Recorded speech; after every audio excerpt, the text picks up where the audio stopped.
কঠিন তো অনেকগুলি জিনিস, এটা ঠিক আমাদের উপর নির্যাতন গেছে, কঠিন সময় গেছে, কিন্তু গাজাবাসীদের উপর যা হয় তার তুলনায় আমাদেরটা কিচ্ছু না।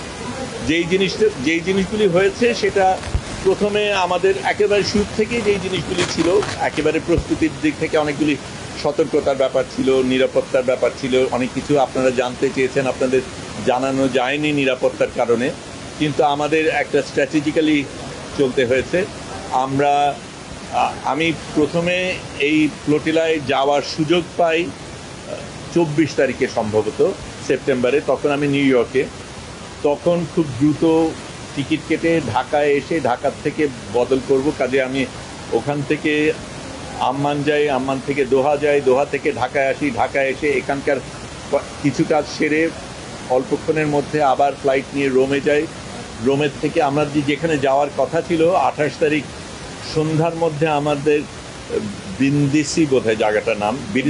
হ্যাঁ ব্রিন্দিসি, ওখানে পৌঁছানো সম্ভব ছিল না এই সময়ের মধ্যে, কাজেই যেটা করি রোম পর্যন্ত যাই, রোম থেকে আবার রাতের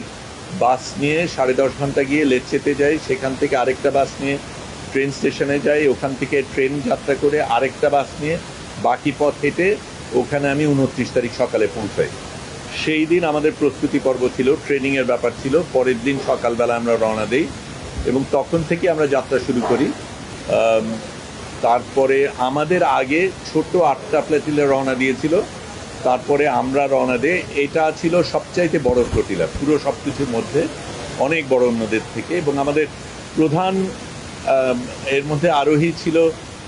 সংবাদকর্মীরা এবং স্বাস্থ্যকর্মীরা, এবং আমাদের ইচ্ছা করেই সেটা করা হয়েছিল, কারণ এই কর্মীদের উপরে সবচেয়ে বেশি আক্রোশ ছিল ইসরায়েলে, সবচেয়ে বেশি হত্যা করা হয়েছে এই সংবাদকর্মী এবং স্বাস্থ্যকর্মীদের, কাজে আমরা সেটার প্রতিবাদে গিয়েছি। এবং যদিও আমাদের সাথে ত্রাণ ছিল, ত্রাণ দেবার উদ্দেশ্যে না, আমরা যাতে ওদের উপর বোঝা না হই সেই কারণে আমরা নিয়ে গিয়েছিলাম। কিন্তু যেটা আমাদের খারাপ লেগেছে সেটা হচ্ছে এই ত্রাণগুলি ইসরায়েলিরা নিয়েছে, কিন্তু